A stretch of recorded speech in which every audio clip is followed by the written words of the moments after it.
Saudara, sebanyak 137 pengungsi Rohingya yang ditolak warga ditampung sementara di gedung serbaguna milik pemerintah Aceh.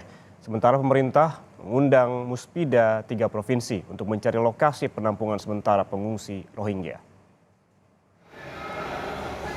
Sebanyak 137 pengungsi Rohingya yang ditolak di sejumlah lokasi penampungan di Aceh Besar, kini ditampung di Balai Mesuraya, milik pemerintah provinsi di Banda Aceh. Mereka ditampung di lahan parkir bawah gedung dengan kondisi seadanya. Saat ini belum ada informasi resmi kemana mereka selanjutnya akan dibawa atau ditampung oleh pemerintah. Kedatangan pengungsi Rohingya sejak pertengahan November lalu kini menuai perdebatan warga.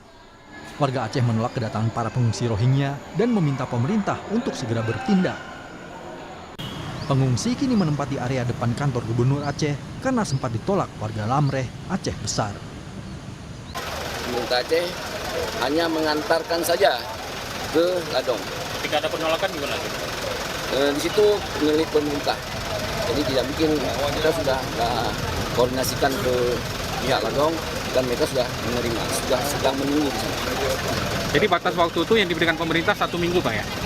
Seminggu, nanti pihak NCR kita cari solusi lagi seminggu ini, di mana yang akan kita tempatkan. Sejak pertengahan November lalu, ratusan pengungsi Rohingya kembali berdatangan ke Aceh dengan menggunakan kapal dan perahu. Para pengungsi yang berasal dari Myanmar ini tersebar di beberapa lokasi di Aceh. Terkait pengungsi Rohingya, Menteri Hukum dan HAM Yasona Lauli menyatakan membantu para pengungsi atas alasan kemanusiaan. Ada kepala-kepala daerah yang tidak mau lagi menerima mereka. Tapi namun demikian ya kita berharap ya pemerintah daerah, pemerintah pusat juga, dan tentunya IOM dan UNHCR ya bersama-sama dengan kita untuk mencari solusi yang tepat untuk itu. Indonesia sudah cukup banyak melakukan hal-hal yang baik dalam menampung para pengungsi. Sementara pemerintah mengundang Muspida 3 provinsi untuk membahas tempat pengungsian sementara warga Rohingya. 3 provinsi ini meliputi Riau, Aceh, dan Sumatera Utara. Langkah ini murni diplomasi kemanusiaan. Pasalnya Indonesia bukan anggota dari konvensi pengungsi. Pemerintah akan tetap menyalurkan bantuan karena negara bertugas melindungi hak asasi manusia.